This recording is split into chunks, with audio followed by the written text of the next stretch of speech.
Who is missing? You have B, you have C, C, D, E, you were A, B, C, D, E, missing F, F1, that's you. You were number 1? Yeah, number 1. Okay, you're complete. Well, let me finish. 2, 4, 6, 2, 4, 6, 2, 4, 6, 7. It's chaotic. 2, 4, 6, 2, 4, 6. Sorry? We're not sure what we're doing, so we're going to put instructions on this. Okay. I was suggesting whether you can put on the slide of what we're doing. Because we don't have a paper. And guys, Well, you're supposed to present to each other now your position. So I would suggest to around the group argue your positions, and then see where the similarities are, where the differences are, and go from there. 2, 4, 6. 2, 4, 6. Okay. You're a very small number. Which group is it? It's still coming. Okay, but you should be 8. Or you should be 6 people. So you're missing. So you were, which groups were you? A, B, C? U? Group 5, group 3, group 4. So we're missing group 1 and group 2. She's coming back. Okay. What are we doing now is each of us to share experiences. So right now you should present your positions to each other, so you all understand your negotiating starting points, if you like, and then see where the common grounds are, the room for movement, and so on.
Okay, so are all the groups ready to sort of go back to their original groups? You've all finished your negotiations. You've decided to agree or to disagree on whatever it is. So can I ask the groups to reconvene in their A, B, C, D, E, and F once again?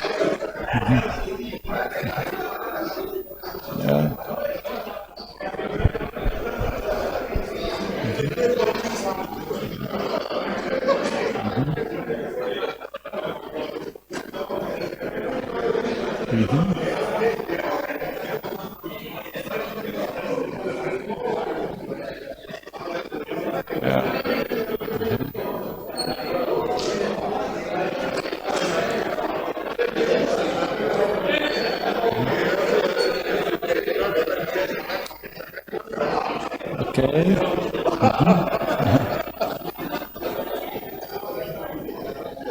So group A back here, where it was before. Group B at the back.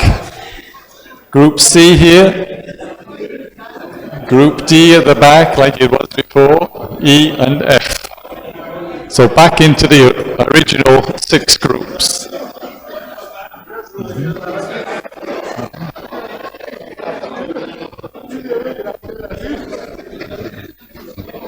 Yeah.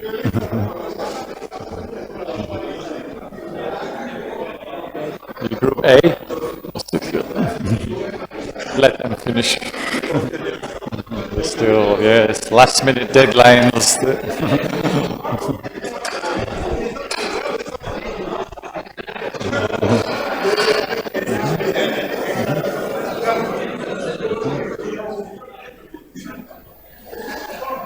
A, B, Group C, yes.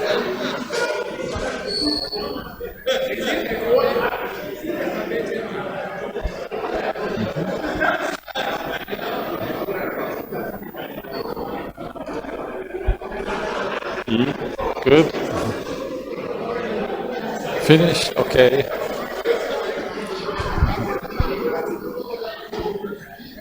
You ready? Group E, go back to your original groups. So D, you were over there before.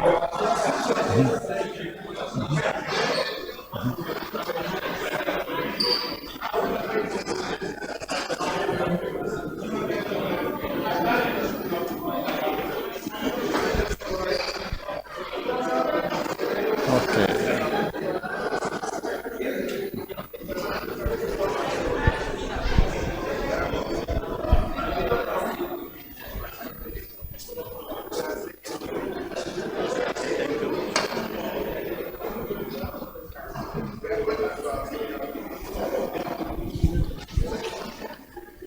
Okay, very good. You should all be back now in your original country or group, A, B, C, D, E, or F, the original configuration. So we're now at the 3rd step in this jigsaw exercise. So step 3. So the idea here is to share with the other members of your original group what happened in the sort of, let's call it the international negotiations. So, and did the same things happen in each group? I told you we had 8 replicates, so let's see if the same things or similar or different things happened. And maybe here, where agreement reached, did you manage to come to agreement on how to deal with solar radiation management? If not, why not? What else would be needed to reach a consensus? What happened to the science in these negotiations? So these are the kind of questions you can answer now in the next 10 minutes in this group, and then we'll have a sort of plenary feedback and discussion for the remaining till 4 o'clock.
Okay, everybody. It seems like most groups seem to have sort of finished going sort of around the table, seeing what similarities, differences there were, whether there are agreements reached in the different groups.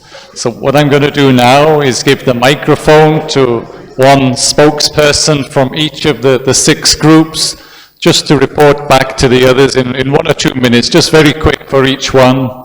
What were the key elements, the key sticking points, the key points of agreement, the key missing things that came out of each particular group. And we start with Group A, which was the United States of America. You can stand here or you can go to the podium. He's right.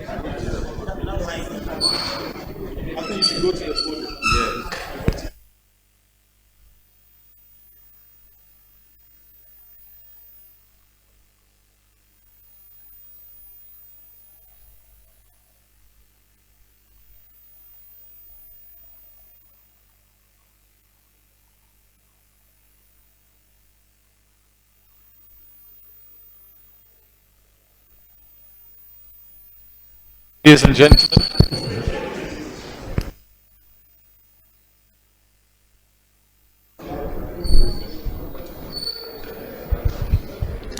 Okay, representing Group A. Group A, we are the American government.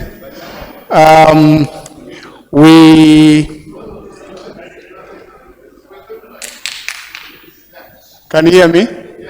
Thank you. Group A, we are the American government. We have issues with SRM. We have issues with climate change in general. We believe, for example, that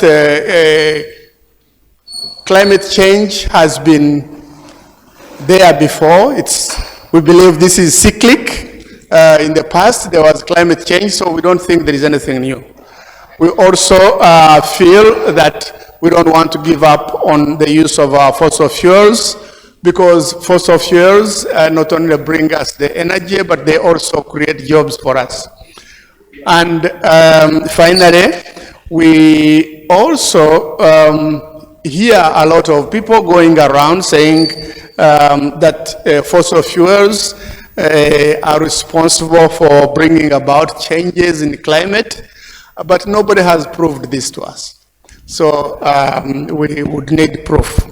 And so listening to other groups, if we were to answer the question, were there any agreements reached? No. Nobody was able to convince us. We are still taking a hard position on our denial of climate change and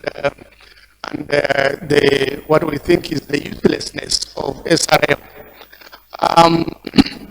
But we are willing, excuse me, but we are willing to listen to everybody next time. We are willing to consider more evidence in the future next time. So those who would like to convince us, please go and manufacture more evidence for the Americans. What would be needed to convince us? Well, what would be needed to convince us would have to deal with, for example, our non-belief in the effect of climate change due to fossil fuels, our non-belief in SRM, because we believe SRM is not tested, and we think that it's very risky. Actually, we're not the only ones that have said that. There are other groups that have said it's risky, but we believe it's a risky investment that is not justified. We think it's all moot because there is no climate change. and then the climate change that there is what is consistent with the past.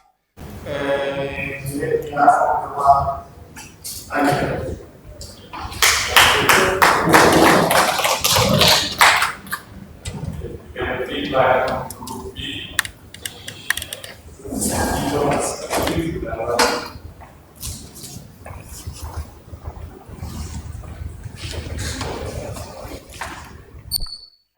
I don't think you need to state your position because they've all heard that, but summarize the discussions in the last session. Yeah. Okay. ECOWAS and AU agree to support Paris Agreement, but at the same time, there is need to continue research for better understanding SRM.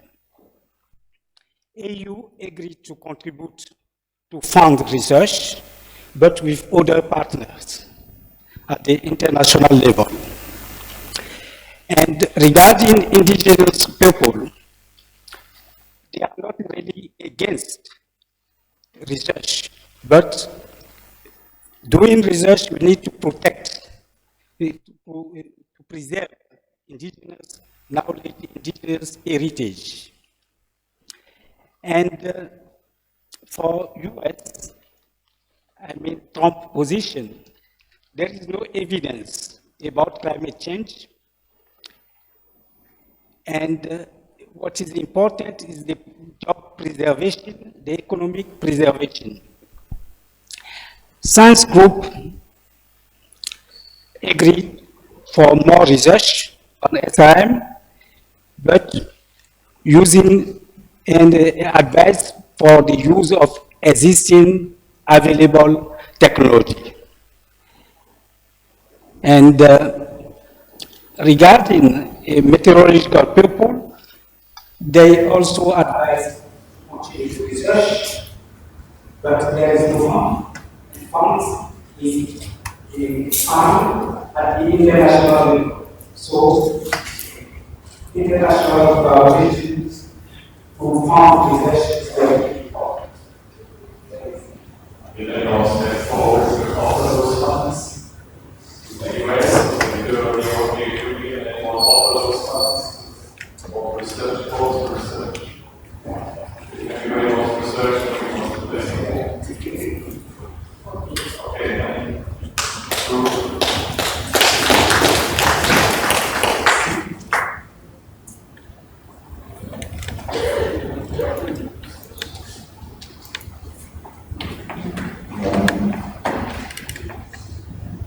Group C is very simple.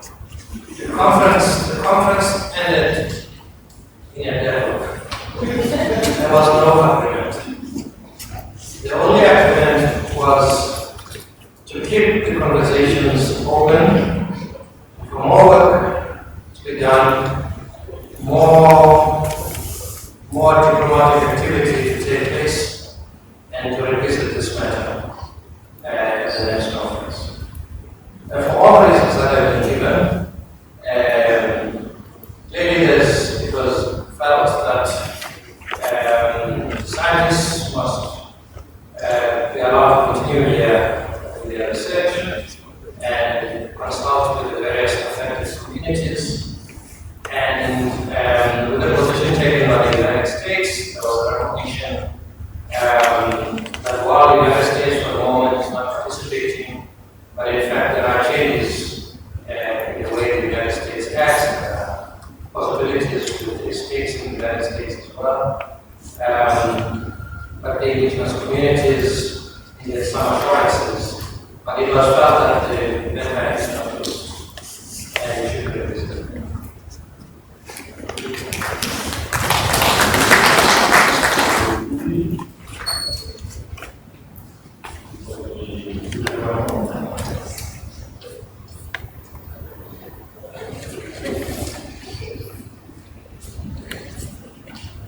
So, Group D, WMO, we were pleased. We were pleased that there was general agreement with proposal to get a working group to evaluate the source data and help get and also he's building close to us to say that they may not be universal, but we heard the concerns of the marginalized groups, and we, as a group, then follow-up session, agreed that we would take these concerns into account, not just in the evaluation of the data, but also in the research data that we develop, make sure that also disproportionately have the impact on those groups. And we welcome the expression of interest of the EU to establish a formal proposal to come the group. It's potential backup that we will to our member states for funding, but that really the actual activity in the EU, perhaps with other international partners, with effective partners. That's essentially our session. Thank you.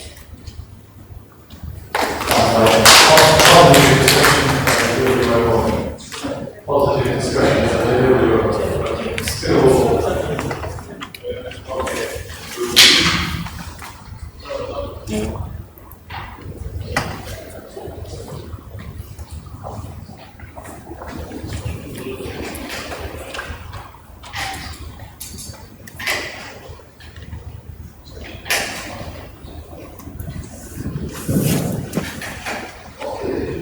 Talking on behalf of 5,000 scientists at the international level, we actually address 5 preoccupations. The first was who decides if research proceeds, and here we said the end users. The end users in the sense that it depends on how the information is presented to them. If it is simplified, say for example, you can go to the farmer and tell he or she that there is climate change.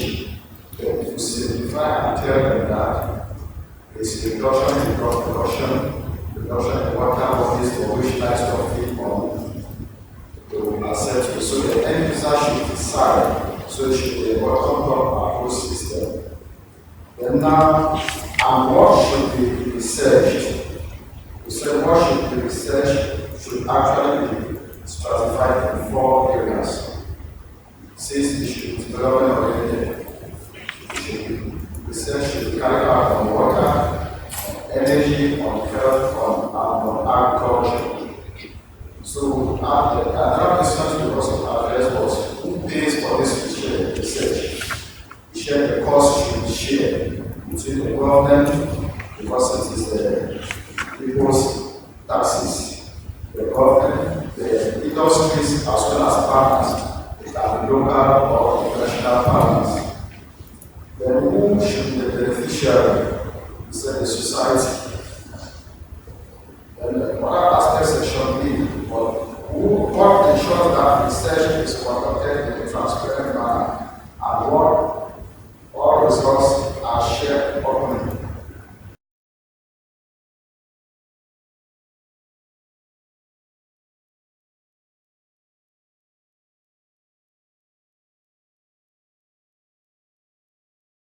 Stakeholders are involved without the guarantee of transparency. The other question we equally address was how can the different research priorities of different groups be prepared? They can be held through a forum like this, where all the stakeholders participate in validating the reports. So that is that aspect that priorities of different groups are there. The forum where the research results will be validated by all the stakeholders. That's all. Providing the scientists of the laboratory research. So what we going to Look by us. the last group there.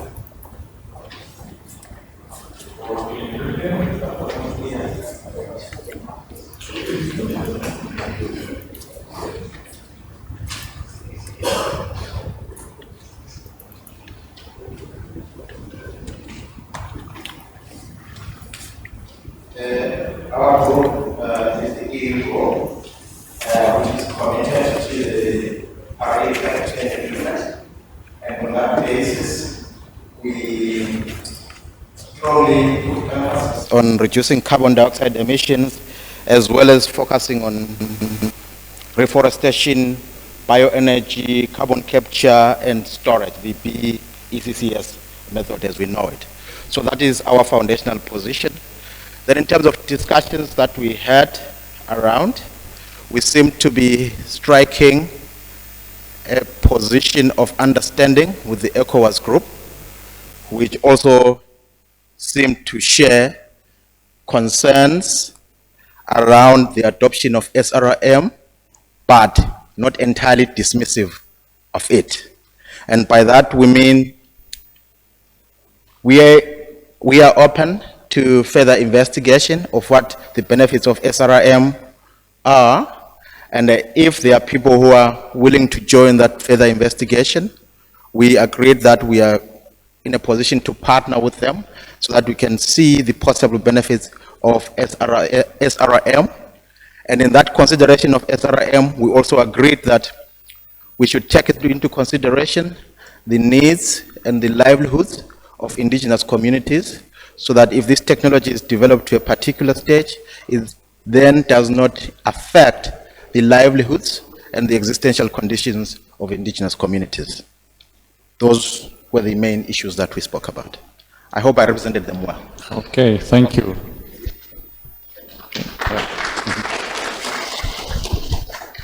Okay, I'm going to throw open the floor just for 2 minutes to see if anyone has any sort of last comments, anything to add. I hope you can see that these are wicked issues. This SRM is a wicked issue. There is no right or wrong answer to discussions like this. But the science has a basis. It's there. I mean, the fact that more research was something that came through from all the groups, I think, is quite consistent, and it's possibly not surprising in an audience like this. You want a comment? Yeah. I would like to find out whether all the groups are running away because there are no funds to fund the research. In that way, they are supporting USA. I want a feedback.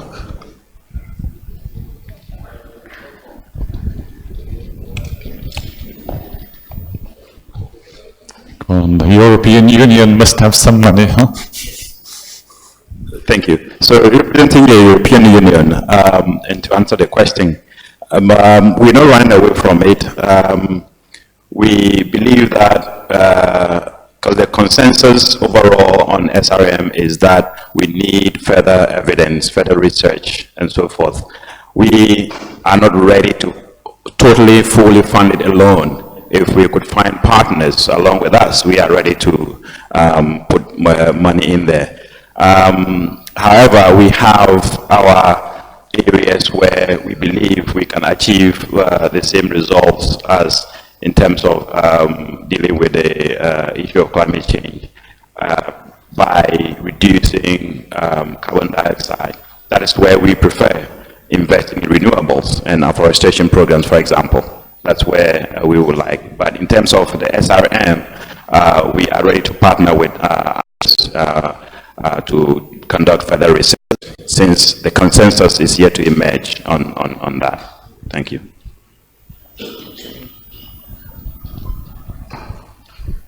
Okay.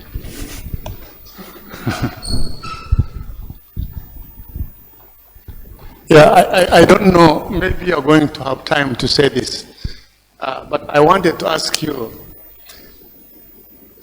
judging from the results of the feedback, would you like to comment to us on what you see is the power or lack thereof of science diplomacy in this particular respect? Okay. I've done this exercise now, I think this is the 4th time, but the other 3 times I've been with groups of young scientists, which was perhaps gave a different dynamic. I would say this group has come out with different sort of perspectives. There's much more focus on the science and the scientific research coming out of the different sort of countries and other groups from those here in the thing, in the audience. Whereas in the past there have been some sort of interesting twists coming out of the negotiations, you know, sort of tit for tat, sort of bilateral agreements about opportunities for sort of exchanging of fellowships and so on, and for studies, and promoting regional climate research groups and so on and so on. So they're a little bit more, how should we say, inventive in some of the other sessions that they've had. But I think you can still see that there is underlying science. In this case, the science is still sort of embryonic, if you like. So it's hard to know where that's going to lead.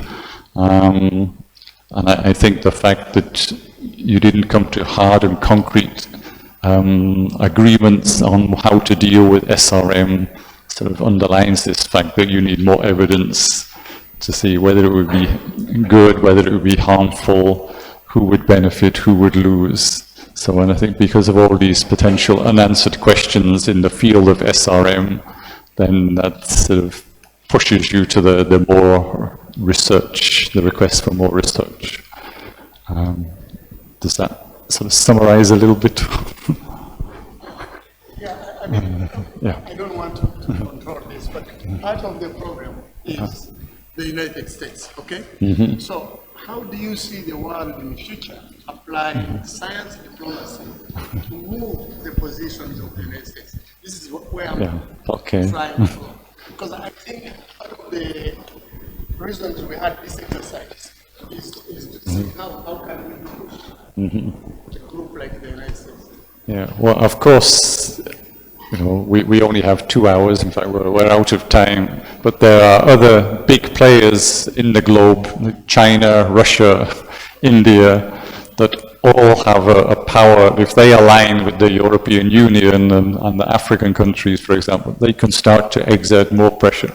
Of course, the Paris Climate Agreement itself was a global agreement, but the US is pulling out, so it's very difficult. I mean, just one big voice can sort of knock down the sort of house that is made of science diplomacy, if you like. So it's the diplomacy is only as strong as the actors that continue to agree to support it, if you like. Yeah.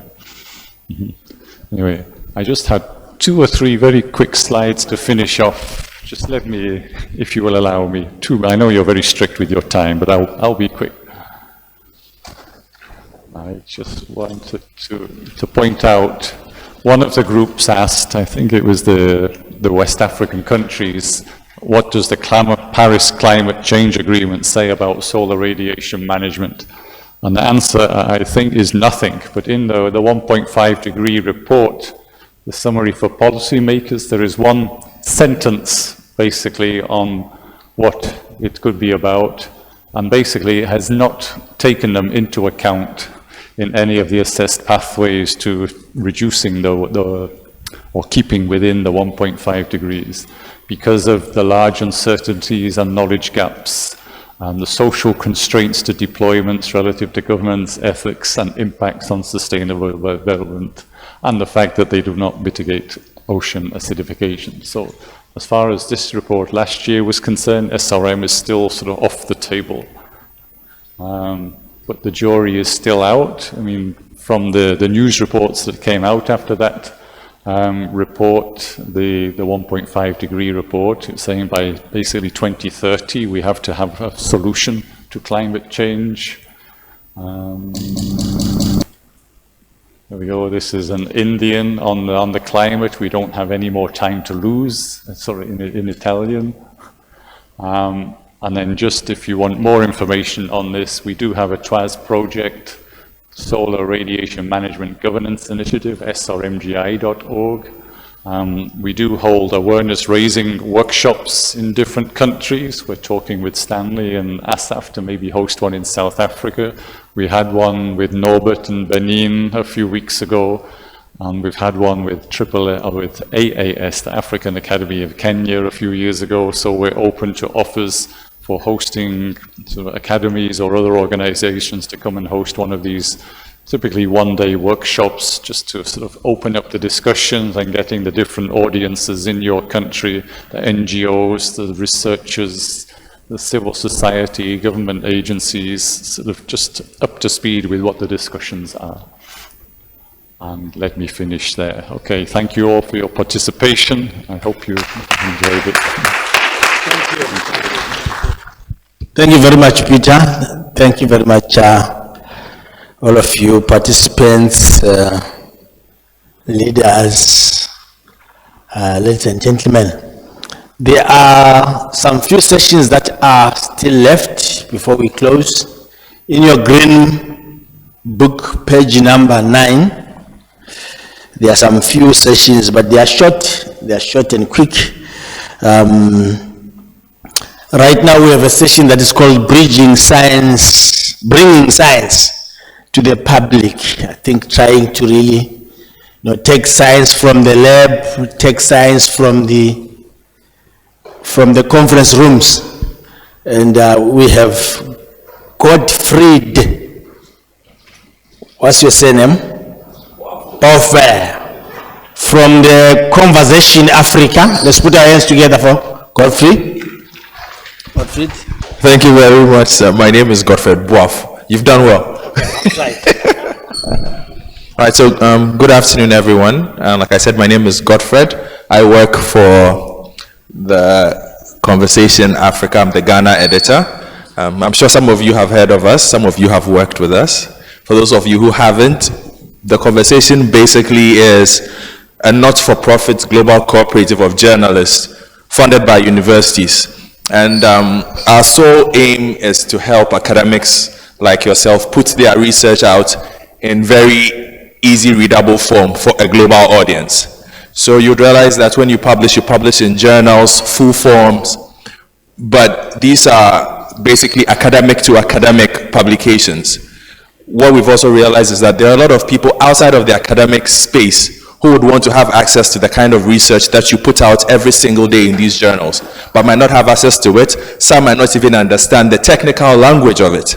So our job at the Conversation is to work with academics to put out their research in short forms that still include the original research written by the academic, but we work with the language, we go back and forth until we come to an acceptable form that the academic approves of, and then we can publish. So I'll just tell you a bit more about us. Mark up there if you can help me to the next slide. Let me see. Yes, so I've just described what this is. We are we have 8 editions. In Africa, we are based in Ghana, Nigeria. And in Nigeria, let me just say, we are hosted by the Nigerian Academy of Arts and Sciences. So if they are here, big thank you as well. Australia and New Zealand, we have an edition for Canada, France, the United States, the United Kingdom, Spain, and Indonesia. Like I said, in Africa, we are based in Nigeria, we are based in Ghana, we are based in Senegal. For the French version, we are based in South Africa, and we are based in Nairobi. So we reach basically 1.6 million readers every month because we use what we call a commons model. What that basically means is that anybody can republish the articles that have been put forth so that it moves and circulates quickly and reaches a wide audience base. We have, so far since we started publishing the Conversation Africa, published 3,199 authors, all of them academics, because we have very stringent publication rules. Only PhDs are allowed to publish on the Conversation because we feel that the expertise has to be respected. Now, if the person is a PhD candidate in his first 2 years, the person has to publish within his area of research and has to publish with his supervisor as well. If we are considering publishing an article that does not come from a PhD, but from somebody who teaches with an academic institution, that person should have been teaching with that institution for 5 years or more in this area of expertise that he wants to publish in. So we have very, very stringent rules about who we publish on The Conversation. Now, we also have a republishing model, which I explained via our commons model. And because of that, a lot of news networks pick up the work that we do. Now, what this leads to in terms of impact is research collaboration. Now, for instance, last month, we had an academic at Humboldt University do something on protest, which the University of Johannesburg found very interesting. So his next assignment is with the University of Johannesburg to collaborate on a study on protest. We have a 15% margin of academics invited to conferences, policy engagements at 13%, radio interviews and TV interviews. Now, the reason why this is important is once you are in the conversation system, you can reach other academics by yourself in your area of expertise. Once we set up a profile for you in the system, you can contact me, Godfred, and say, hey, Godfred, I read this article and research that you have done. Can we have a conversation about it? So it's a direct form of conversation between the two academics in their own space, and then they can decide what they want to do. That is outside us. But that is one of the advantages that comes with working with the conversation network. Now, what's the need for academics? Like I said, great reach. What we discovered was when we do the analytics for published research, we realized that there's a lot of great research. You check the views, it's been read by only 3 people. I don't think academics spend all the time in research just so that the research is in a very small space. So that is what we want to overcome, to spread the reach of the research that academics are putting forth. Now, for the academics as well, you have real-time access to analytics. So you know who is reading you, you know where they are reading you from, you can reach back to those people and have conversations with them, and you can see where they are coming from as well. So it's a complete package for you, and this basically just, it's not very hard to do once you're in the system. You can do this by yourself. You don't need anybody helping you to do this. This is something you can do from the safety of your phone or your laptop. Now, for this is a typical example. We published Dr. Akwesi Kwatiamu Akujampa from the University of Education not too long ago. He wrote on Kwame Nkrumah, and it was the first article that he had published. So if he goes to his profile, this is what he sees. Sorry. If he goes to his profile, this is what he sees. So everybody who tweets his article, he can see. Everybody who comments about it, he can see. Wherever his articles have been republished, so Quartz republished him. It was read by 7,000 people. He can see that the conversation, This is Africa, scrolling, where he's being read from. Then there's a moderated comments page as well. That is also available. So for the academic, you have a very real-time view of where your research is going, who is reading it, what they are saying about the work that you have done, what other academics are saying about the work that you have done. And finally, for academic institutions as well, you also gain the same level of analytics. So you know how many people around the world are engaging with work that comes from the academic institution that you are affiliated with. Now, it's important because we don't publish think tanks. The conversation publishes only academics who are teaching at universities. So unless you're affiliated with a university, you don't get published by the conversation. And that allows the universities, because like I said, we are funded by universities. So they want to see exactly what is happening with the academics and how people interact with the work that the academics are putting out. So this is also information that is available in real time for all the institutions. So that ends my very, very short presentation. I didn't take too much time. I think I have a few minutes for questions, if be, and then I also leave call cards outside for those who are interested in getting in touch with me. So if anybody has questions, please, I'm available. No, please, it's free. The conversation is absolutely free. Like I said, we are not for profit, funded solely by universities. So we cannot charge academics when their universities are the ones who keep us afloat. So no, we do not charge anybody. Basically what we are is your own editing suite, global editing suite around the world, available to you as and when. That is what we are. Any others? All right, then I guess that is also. Please, if you need further information, my call cards will be outside, or you can reach Mr. Francis Ankra from the Academy, and he will help you get in touch with me. Thank you very much. Thank you very much, Godfrey Buffo. I got it now, right now. He says he'll distribute his cards so that we can start to take our research from the lab to the men on the street and to everybody else that would benefit from it. The next presentation is by CSIR.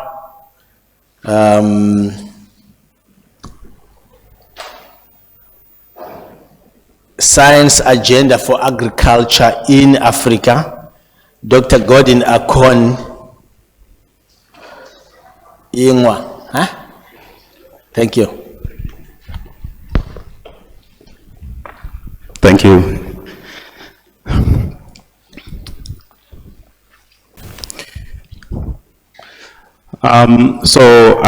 Making this presentation on behalf of two organizations, but also I work at CSIR STEPRI, Science and Technology Policy Research Institute, which is just across the street from here, just opposite. So, and as I said, I'm making this presentation on behalf of the Ministry of Environment, Science, Technology and Innovation, as well as FARA, the Forum for Agricultural Research in Africa, because I am sort of helping the ministry do part of the localization of the S3A, and I'll tell a bit more for you to understand what I mean localization of the S3A. So how many have heard about the S3A in this room? How many of you have heard about the Science Agenda for Agriculture in Africa? No one? Oh, okay. One? That's refreshing, thank you. So the Science Agenda for Agriculture in Africa, in a snapshot, is an instrument, a framework that seeks to mobilize all manner of resources that can help increase the impact of science in agriculture, and particularly for agricultural productivity. So if you like, it's the filter for the deployment of STI, Science, Technology, and Innovation, for agricultural development in Africa. And well, I mean, time is fast spent, so basically this is what I'll look at in my presentation. So why the Science Agenda for Africa?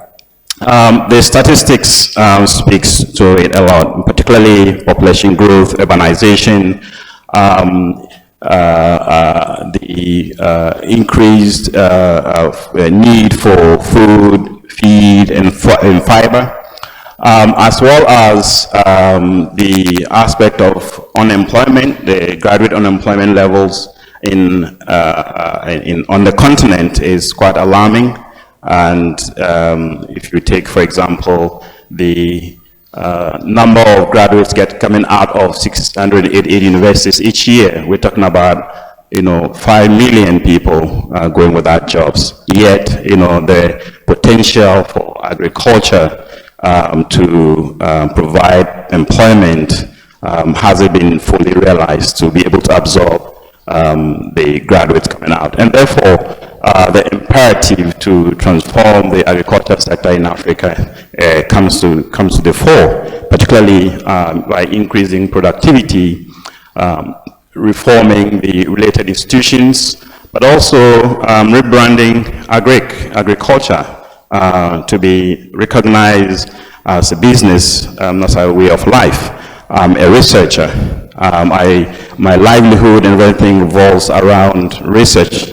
But research, it does not define me. It's not my way of life. I have other aspects of me, my social aspect and all of that.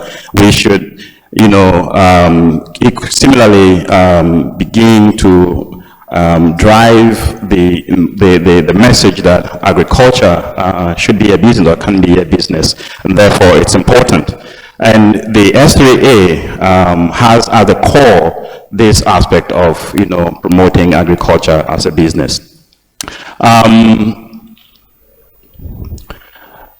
Furthermore, the Forum for Agriculture Research in Africa conducted a baseline prior to the rollout of the S3A. And I'd like to highlight here an important metric of the baseline, which is the total factor productivity of the agricultural sector. And if you look at the amount that the year by which time the total productivity factor in agriculture would double in Africa, basically using these countries as the case studies, we will not be able to achieve that by 2025, which is the target line to double agricultural productivity by 2025. We will not be able to achieve that by the business as usual, what currently prevails. And yet, the agri total factor productivity is very much positively correlated to poverty reduction. And therefore, if we were to be able to find ways to increase total factor productivity, we will be able to address poverty along the line. So these are the backgrounds or some of the things that goes to inform the need for the S3A or the science agenda, or the science agenda for agriculture in Africa. So what went into making the science agenda? As I mentioned, it's a framework, but initially it was conceived as a framework to strengthen and consolidate or align the various investment that the CGI was making in agricultural research on the continent. And given its usefulness, that framework evolved to become something a little bit bigger, into a framework for enhancing the application of science and technology in general, in the achievement of the CAADP goals, the consolidated plan on African Agriculture Development Program. And so the SDA then becomes the vehicle that seeks to support the implementation of the CAADP, and therefore in particular the CAADP Pillar 4, which is the broader framework for implementing the African agriculture productivity itself, part of the Pillar 4. So the S3A equally speaks to the STISA, the African Union's Science, Technology and Innovation Strategy, and therefore overall the S3A is linked up to various policies at the AU level, which makes it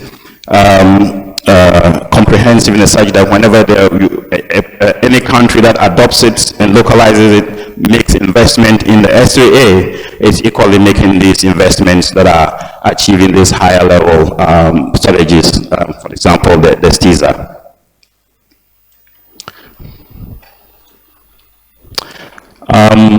So in developing the S3A, the AU Commission, together with the NEPAD Planning Coordinating Agency, Commission, FARA is the continental apex body for making or implementing, coordinating SDI policies on the continent.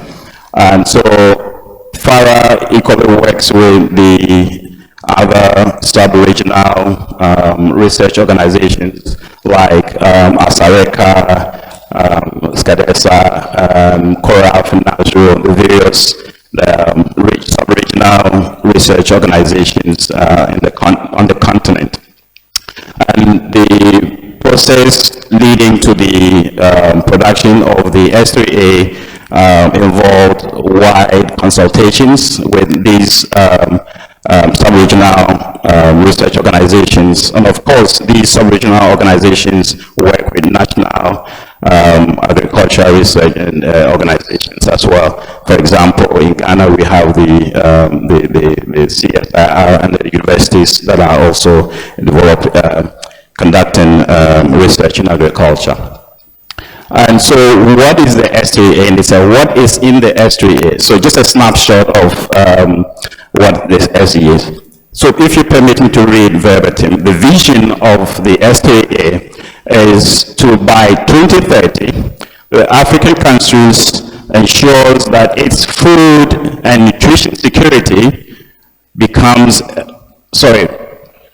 to by 2030 ensures its food and nutrition security becomes a recognized global scientific player in agriculture and food systems and the world's breadbasket. Basically, the vision for Africa by 2030, giving the implementation of the S3A. And therefore, how will the S3A achieve this? As an instrument, it will identify the broad areas of science and science to be developed in partnership with the main stakeholders. It will facilitate the necessary transformation of national science and technology institutions, and amongst others, it will commit to the solidarity in science by sharing information technology. Basically, what the S3A will be seeking to do will be to serve as a fulcrum or the point for harmonizing all kinds of resources, activities that are geared towards the application of science and technology and innovation for agriculture production. So the goals of the S3A are divided into short, medium, and long term. And for the short term, the goal is to increase domestic, public, and private sector spending and create enabling environment for sustainable application of science in agriculture. In the medium term, is to build the basic science capacity at the national and regional levels with special attention to the youth and women. And in the long term is to double the current level of agricultural productivity by 2025. And which is why I mentioned earlier on with the table, like given the studies that were done in a few countries in Africa, if we were to go with the business as usual with what we're doing now, it will be difficult, if not impossible, to achieve the 2025 target of doubling agricultural productivity. And so the framework, elaborates actions that countries, if they were to localize or adopt the S3A and localize it in their national research agriculture systems, they should be able to double agricultural productivity by 2025. And the S3A is furthermore organized according to themes. There are 4 themes and 4 major themes with 3 cross-cutting themes.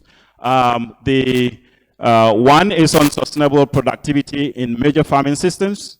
Next, food systems and value chains, agriculture, biodiversity, and natural resource management, and responses to mega trends and challenges for agriculture in Africa. So these are, as I said,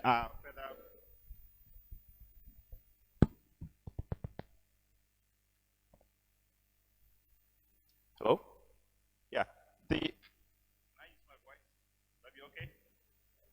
So these 4 themes are further anchored or enhanced by 3 of these additional cross-cutting themes: sustainable intensification, modern genetics and genomics, and foresight capabilities to further enhance the roles of these teams in the achievement of the goals, the strategic goals of the country. And in Ghana, what have we done so far towards localizing the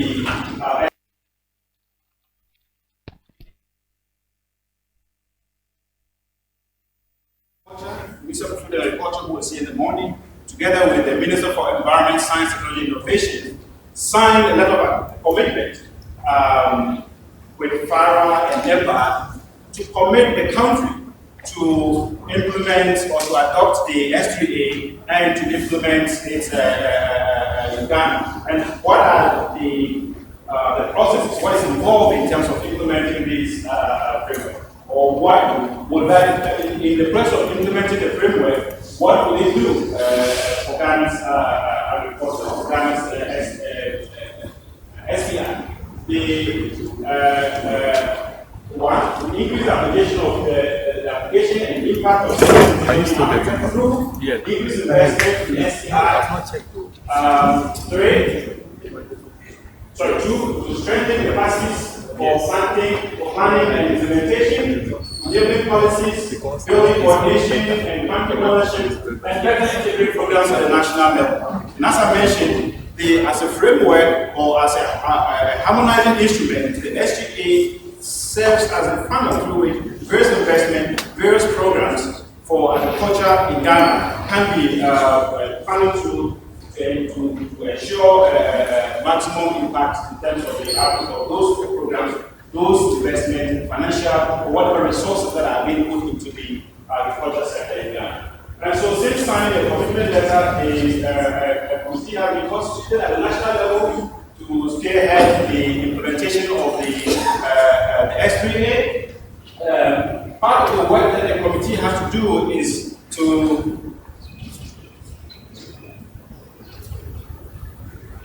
So part of the work of the committee is to do a stock taking and profiling here, basically to scan the space and see what has been done, what are the programs, the various projects, the various investments, what are their impacts, or what are their durations, where are they heading, so that whatever investment proposals that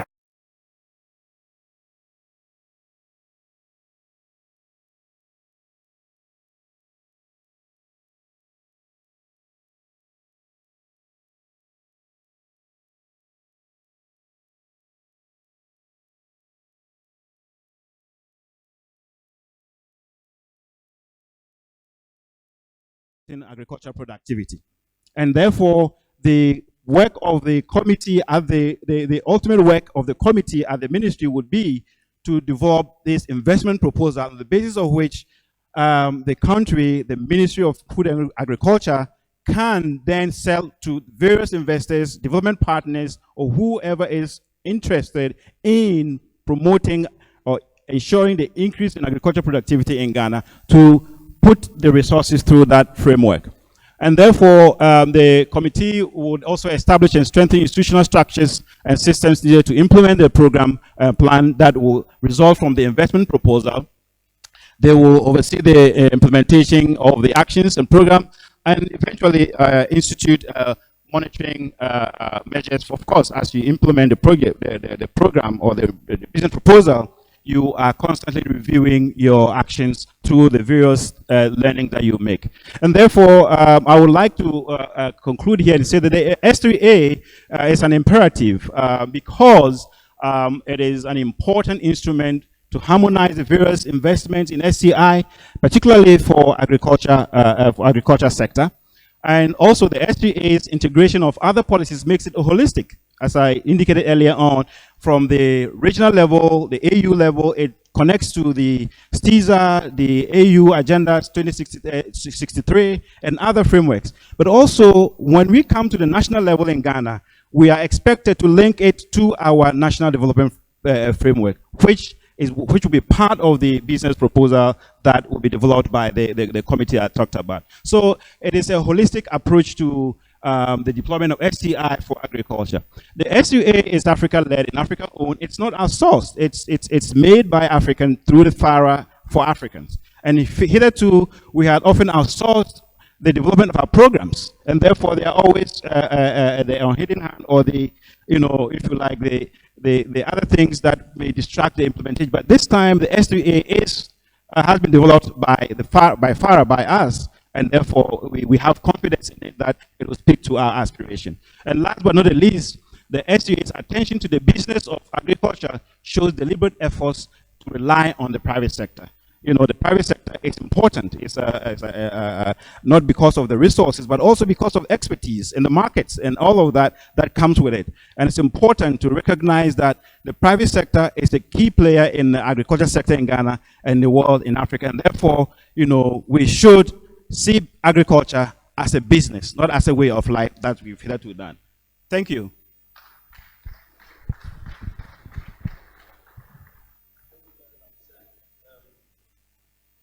The presenters are well on time, but I want to report that the pressure is coming from Francis there. If you see pressure, it's coming from Francis because he's telling me that at 5 o'clock there is a lecture that is going to be happening here.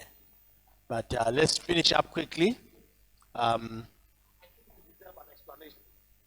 We should have had this afternoon session in another conference room, but I thought we could finish in time because we have 2 lectures this evening starting at 5:30 right here in this hall. Okay. So I am unfortunately speeding you up a bit so we can leave here and prepare the place for assisted anniversary Founders Week lecture, which is in day 3 today. Okay. However, from tomorrow we'll be in the conference room designated for the scientific sections until we leave on Saturday. So please forgive me for rushing the program back. Okay, while you go that side, can you distribute the books? Imla is going to be talking about this book. Very beautiful book. You must look in page 23. You'll find Twasta Rep written there. Let's give over to Imla to share on the harnessing of SEM to address Africa's challenges.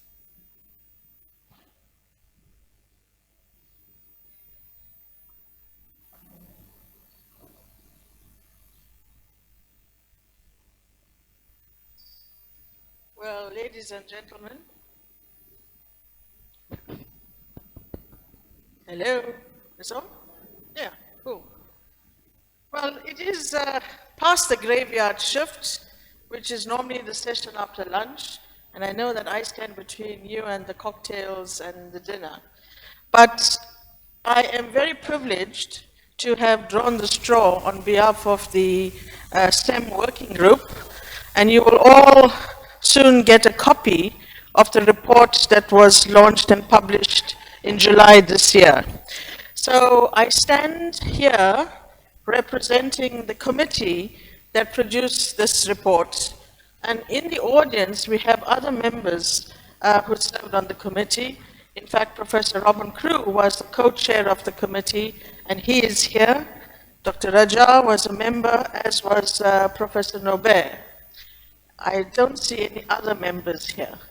But in any event, this was a 3-year-long project that resulted in the team spending time working very, very hard on different aspects of addressing the problem of how we first identify, roadmap the challenges, try to understand who are the players on the continent that we should have strategic engagements with, and finally to come up with this report.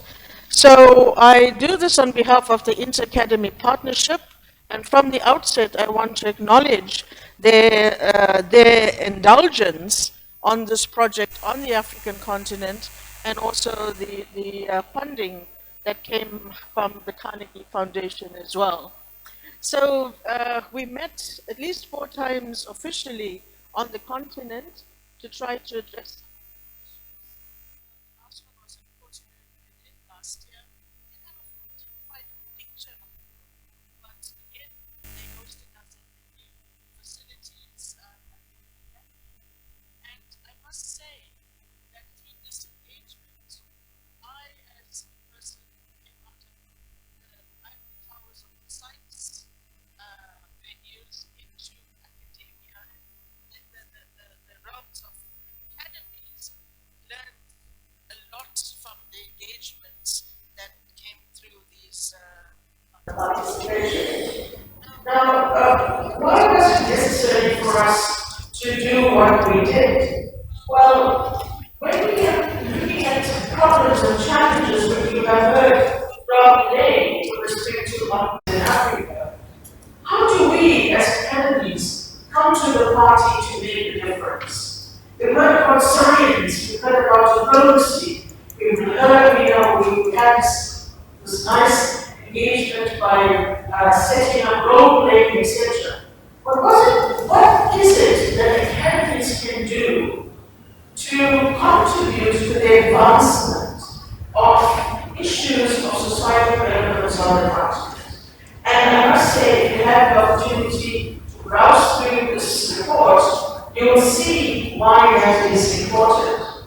Academies play a very vital role. I'm talking to the converted here, but we need to constantly refresh our memories of what it is academies do. Academies contain members who represent that academic leader of excellence within each of the countries, coming from multidisciplinary interests. And when you bring these great minds together, they come to the table with their collective experience. Members of the academy may be members now, but they were scholars, they were people having to apply for funds, they were people who are still doing research at the courses. But so what? The so what is, how do we take this experience and contribute towards the advancements of our society? And so when the group met, the first thing we identified was that we actually don't understand the African landscape. Who are the players? What do they do? What level of intervention should the group make to start these engagements, etc.? And so that's where we kind of started. We had lots of engagements with people from various fora on the African continent, the involvement of ASAC, the African Academy of Science, and the best engagement was with the young academies. Bringing into the discussion the young academies, members of the global young academy, actually brought synergies from the thinking of the new generation of scientists, plus those of us who are much more seasoned in our thinking. And we've asked to score one of the achievements of this whole exercise is the bringing together of engagements between the young academies or the young early career scientists and more senior scientists. There's a whole range of recommendations in the policy, but I will leave that towards the end. So there are about 4 streams of activities that were engaged in this whole process. The one was to kind of mobilize African leaders in the field of science, engineering, and medicine, and not excluding the social science and the humanities. It was a very integrative thinking about the processes. And trying to bring academies together to have these discussions. And many of you would have been privy to contributions from Tracy Hector, who was the project manager of this endeavor, where she spoke and had work groups of talking about the project. And so one of the things we, even as we sit here today, is that we are all members of the network of ASAC, but we must not have straight activities. We seem to come together at the Masa, we talk, we engage, and we go away, and then that momentum is lost. So while we meet and read, we must try to maintain that kind of activity going forward. And that's the only way that we strengthen the activities and the base of what academies can do as a victim to the continent. We do this by building stronger relationships and sustaining leaders. We heard earlier that there could be issues related to funding, etc., that are also challenging. So I don't have to again talk to this audience about the ongoings of the SDG projects and the CISA, so I'm going to skip this one. But I think this is a very useful slide. I mean, I spent a few moments engaging with this once again to reaffirm in my mind who are the players, at which level do they operationalize their activities, how do they come together with respect to linkages, and and how we can advance what we want to do by strategic, synergistic engagements. So this one gives us a summary of all of those things. This is a kind of visual representation, and I know people at the back may not be able to distinguish the colors, but this was done to kind of summarize the country's contribution towards the SDGs. When green represents the achievement of the objectives, the yellow and orange, somewhat there but not fully, and the red where it is not attained. And what one sees is that throughout the continent, there's very little green on that slide. So we're a long way towards the deliverables of the SDGs. Now, while the SDG deliverables are in the hands of the government, you've heard throughout the day that academies play a vital role of bringing the science and evidence to the party. Because without that evidence, you might as well come up on hearsay. And so this is why the voice of academies and also to bring the empiric data to the people who are doing the collation of the information together. Now, we in South Africa, as part of ASAP, we're fortunate that last year in December, we hosted a stakeholder workshop inviting as many people that we have on our database to come and listen to what government is doing, what Stats South Africa, the people who collect the data are doing, and what other stakeholders like the water research and others doing. We had an engaging discussion. Well, the bottom line was, it was like an empty box. People did not know what was going on in the country. So we started to ignite these conversations. And at our science forums or meetings, we also had sessions where we brought to the attention of participants what the SDGs are about and what countries and academics and other stakeholders can do. So we started that sort of conversation. And then earlier this year, in fact in July, when this report was launched, we had a second meeting, again funded through the IAP, to support us to do a second round of engagement. And this one was based on some of the lessons we learned from the first meeting the previous year, where people were not quite sure what was going on. One particular government department, water and sanitation, were kind of ahead of the pack. So we thought, why don't we use a model that seemed to have connected the dots locally with respect to the emissions and bring it as a case study to see if other government departments, etc., could take out of their strengths and create a win-win scenario for them to achieve their own objectives. And this we did in July, and we had the presence of members of the DSAC board who were also invited to participate, as well as the young academies and a few other national and international stakeholders, including people from South Africa. The sad thing was, they had very little resonance from the academics. Now you all know, in universities, people are working fast and frantic on various aspects that contribute to the SDGs. But that's seen more as an academic exercise that leads towards publications, which is the yardstick by which an academic is viewed. How do we take those things out of those ivory towers into the public domain to make it accessible to whom? To society at large. And so this is where, if I were to say what did we fail with in our second meeting, was to bring on board that focus of the voice of the academics. We again sent out invitations. We invited all our members to advertising and so on, but very little of that. We mostly had policy makers in the room. Now, that could have been a good thing also, because at least if we had 10 minutes of time to advance what the role of the academy was in that whole exercise, we would hope that that message they would take it away with them as well.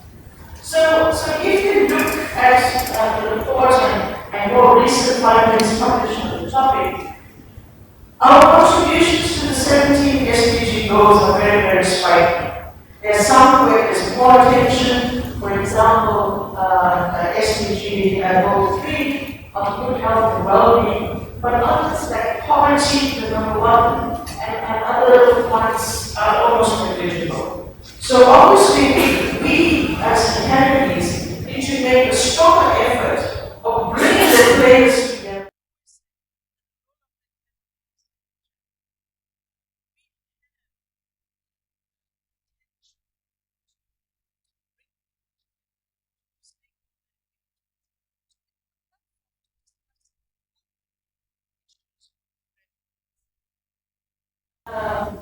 Skip this a little bit in the interest of time, but once again, we go through the hierarchical structures at which we operationalize our activities. We start at the national, then we go in the region in which our countries are based, continental, and global.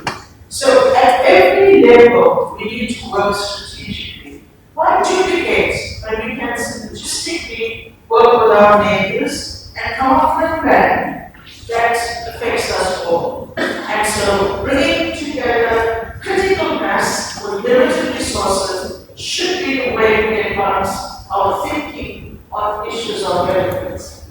We need to know who are the mainstream funders. We just heard a beautiful talk on SBA, and many of us didn't know about it, and yet this is an activity of relevance regionally and in partnership across the continent. So the report, you can't see anything, but the report gives us summaries of some of the ongoings, the procedures, the methodologies we employ. It gives us information on how we bring on board our various partners, the role of NASAC, the role of the International Science Council, the Regional Office for Africa, IMSA, the role of the Pan-African Academy in that of the African Academy of Science. And so it is a brilliant one-stop shop for getting a roadmap of activities that are ongoing on the continent. So whenever you start starting to think about something, this is your resource to guide you through the structures through which you can operationalize what you're doing. It was hard work, and I must again, in her absence, thank Tracy, Nina, and the rest of the team that worked tirelessly behind the scenes to find those opportunities. Tracy would not let go of the AA representatives, NCAP, and so on, to ensure that she brought to the group the important people, important in the sense of role-playing, to contribute to these discussions.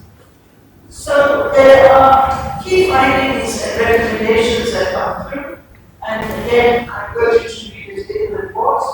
And the strongest of these all were that from the report kind of on one hand the landscape of the players on the field. It also promoted engagement in the diaspora and brought fellows or supported the travel of people from outside back to their own countries to engage with their academies to visit. There were projects that were supported in a regional sort of thing, and the summaries and highlights of those projects are recorded in booklet as well. And last but not least was the ways in which young academies can, is that my time? You can never be more subtle than distracting. The ways in which young academies can engage with senior academies. And I think that message should be out there, that we should create these synergies, because bringing together different voices is obviously the way forward.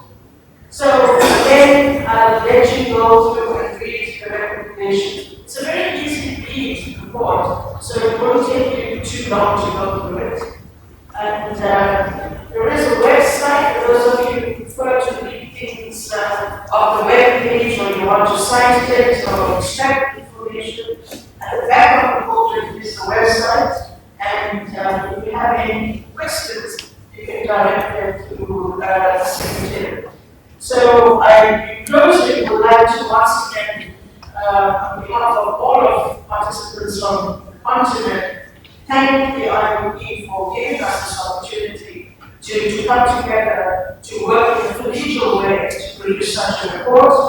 To thank Armin Casey, representing the Country Foundation, for funding, and of course Tracy Elliott, who was the researcher who drove the project, and other colleagues, Nina and Teresa Stupa, was also in the audience. Thank you very much.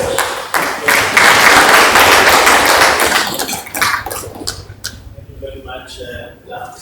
Thank you very much, Mr. Chairman. My chairmanship group is unfortunately coming to an end, and I'm so paid. Thank you very much for giving me this opportunity to share. Though that I did not do well, I apologize, but that's what the chairman said should do.